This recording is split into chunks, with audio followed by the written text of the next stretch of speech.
সেখানে মল্লিকার্জুন খাড়গেকে প্রধানমন্ত্রীর মুখ হিসেবে আনা হোক এই প্রস্তাব দিয়েছেন মুখ্যমন্ত্রী। কিভাবে দেখছেন আজকে সামগ্রিক বৈঠক? দেখুন, এই বৈঠক নিয়ে খুব একটা বেশি উৎসাহ বিজেপির নেই। আমাদের উৎসাহ এটাই যে পশ্চিমবঙ্গে একটা সংঘবদ্ধ জোট তৈরি হোক বিজেপির বিরুদ্ধে। আমরা দেখতে চাই পশ্চিমবঙ্গে অধীর রঞ্জন চৌধুরী, মোহাম্মদ সেলিম এবং মমতা বন্দ্যোপাধ্যায়, অভিষেক বন্দ্যোপাধ্যায় একই মঞ্চে আছেন। আমরা দেখতে চাই যে সন্ধ্যার নিস্তব্ধতা বিদীর্ণ করে আকাশ বাতাস ফাটিয়ে ফেলে সিপিআইএম স্লোগান দিচ্ছে, লড়াই লড়াই লড়াই চাই, লড়াই করে বাঁচতে চাই। এই লড়াইয়ের নেত্রীকে মমতা ব্যানার্জি আবারকে আমরা সেই জোট দেখতে চাই। এখন মমতা বন্দ্যোপাধ্যায় ভেতরে কি বলেছেন, তো সেটা তো সূত্র মারফত খবরের ওপরে ভিত্তি করে কারোর পক্ষে বলা বিশেষ সম্ভব নয়। তবে এটা ঠিকই, রাজনীতিতে যেটা হয় সেটা হচ্ছে, সেটা অনুষ্ঠান বাড়িতেও হয়। ওই মানে যখন একসঙ্গে সবাই খেতে বসে তখন ওকে বলেন, ওকে একটু রসগোল্লা দাও, ওকে একটু রসগোল্লা দাও, তো সে মানে তার মানে আমাকে দাও। কিন্তু এখন ওনার নাম হয়তো কেউ প্রস্তাব করেননি, বা এটা তুললে যদি কংগ্রেসের পক্ষ থেকে পেহলে আপের সংস্কৃতি মেনে যদি মমতা বন্দ্যোপাধ্যায়ের নামটা কেউ প্রস্তাব করে থাকতে পারতেন তাহলে হতো। কারণ পশ্চিমবঙ্গে তো আমরা সবসময় শুনে অভ্যস্ত যে জোটের মুখ মমতা ব্যানার্জি, নেতৃত্ব মানে মমতা ব্যানার্জি, ভবিষ্যৎ ভারতের প্রধানমন্ত্রী মমতা ব্যানার্জি, তারপরেই সিংহাসন খালি করে দিতে হবে। তো আমরা তো এগুলো দেখে অভ্যস্ত হয়ে আছি। তো সেই জন্য আমরাও অধীর আগ্রহে অপেক্ষা করছিলাম হয়তো এমন কিছু হবে যে সর্বভারতীয়। সামগ্রিকভাবে এই জোট নিয়ে এবং এই জোট নিয়ে আপনারা কি ভীত? দেখুন, আমরা একটা সংঘবদ্ধ রাজনৈতিক দলের বিরুদ্ধে লড়তে চাই, জোটের বিরুদ্ধে, এবং লড়তে চাই এ কারণেই সেটা একটি ভারতবর্ষের গণতন্ত্রকে আরও সেটা পল্লবিত করবে। এই মুহূর্তে কোনো বিরোধী সংগঠিত শক্তি বিজেপির সামনে নেই। একটা সময় ছিল যখন কংগ্রেসকে 1:1 লড়াইয়ে নিয়ে আসবার জন্য আমরা কংগ্রেসের বিরুদ্ধে জোট করতাম।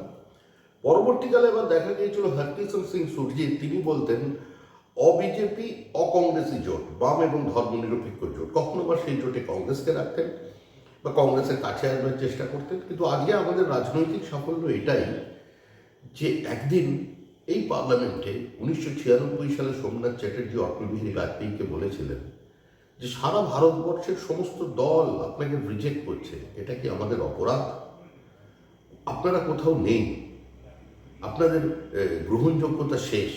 আজকে কোথায় সিপিআইএম, কোথায় অন্যান্য শক্তি সেদিন যারা 13 দিনের সরকারকে ফেলেছিলেন, আর আজকে বিজেপি কোথায় আছে? কোনো দাম্ভিকতা নয়, কোনো পরিবারের আলোয় আলোকিত হয়ে নয়, মতাদর্শের সঙ্গে কোনো সমঝোতা করে নয়, দেশের মানুষকে সঙ্গে নিয়ে দেশের কথা বলে আমরা 2 থেকে 303-এ পৌঁছেছি। আজকে আমাদের বিরুদ্ধে 1:1 লড়াইয়ের কথা বলা হচ্ছে। এটাই আমাদের রাজনীতির সবচেয়ে বড় সাফল্য। কিন্তু পশ্চিমবঙ্গের ক্ষেত্রে আমরা চাই, যেহেতু পশ্চিমবঙ্গে আমি তো সর্বভারতীয় কোনো রাজনৈতিক ব্যক্তিত্ব নই, আমার সীমাবদ্ধতা এই রাজ্যের মধ্যেই। আমি আমার দলের পক্ষ থেকে, আমার এই পশ্চিমবঙ্গ বিজেপির পক্ষ থেকে এটুকুনি বলতে পারি যে আমরা চাই পশ্চিমবঙ্গে একটা সংঘবদ্ধ জোট হোক।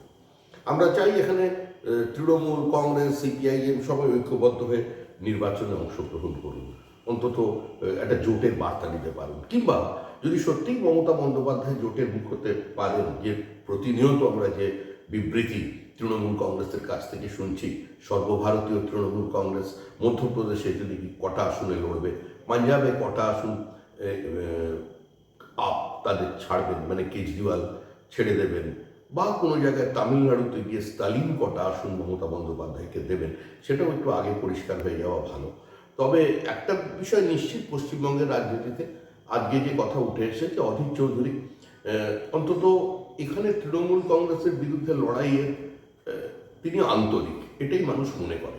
কিন্তু আজকে মমতা বন্দ্যোপাধ্যায় যে কংগ্রেসের সংখ্যা নির্ধারণ করে দিয়েছেন, অধীর চৌধুরীকে স্থির করতে হবে যে তিনি সত্যিই মমতা বন্দ্যোপাধ্যায় বা তৃণমূল কংগ্রেসের বিরুদ্ধে লড়াই করতে আন্তরিক কিনা।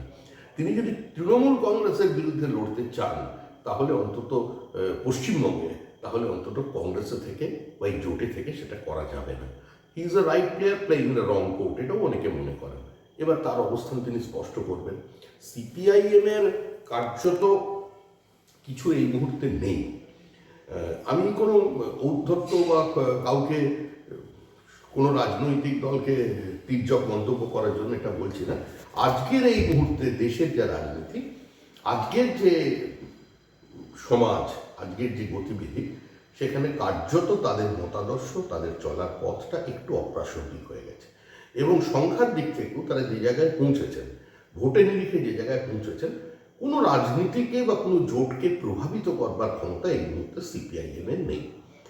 এবং পশ্চিমবঙ্গের মানুষ একটা নির্দিষ্ট করে দিয়েছেন, 2021 সালের নির্বাচনে তারা বিজেপি এবং সিপিআইএম কে কিংবা বিজেপির সঙ্গে কংগ্রেসকে তুলনা করে তারা দেখেছেন যে তৃণমূলকে যদি হারাতে পারে তাহলে বিজেপি হারাতে পারবে। সেজন্য সকলকে শূন্য করে দিয়ে একমাত্র বিজেপিকে বিরোধী দল বানিয়েছে। আমরা বলেছিলাম সাগরদিঘির নির্বাচনে যে ওখানে কংগ্রেস জেতেনি বা সিপিএম কংগ্রেসের জোট জেতেনি, ওখানে তৃণমূল হেরেছে।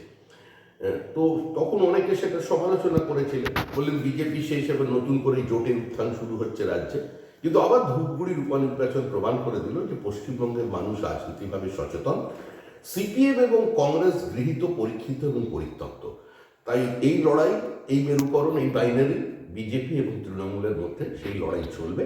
এবং সর্বশেষ যেটা হবে সেটা হচ্ছে এই লড়াইয়ে যারা কংগ্রেস এবং সিপিআইএম এর সমর্থক কর্মীরা আছেন, তারা যদি মনে করেন যে পশ্চিমবঙ্গকে এই অভিশাপ মুক্ত করতে হবে, পশ্চিমবঙ্গে যে সমাজ তৈরি হয়ে গেছে, দুর্নীতির যে প্রাতিষ্ঠানিক যে কদর্য চেহারা মানুষ দেখেছে, মেধা প্রতারিত হতে দেখেছে, সর্বস্তরে দুর্নীতি স্পর্শ দেখেছে, সমস্ত স্তরে দখলদারি দেখেছে, তার থেকে যদি মুক্তি পেতে হয় তাহলে আগে তৃণমূল কংগ্রেসকে হারাতে হবে।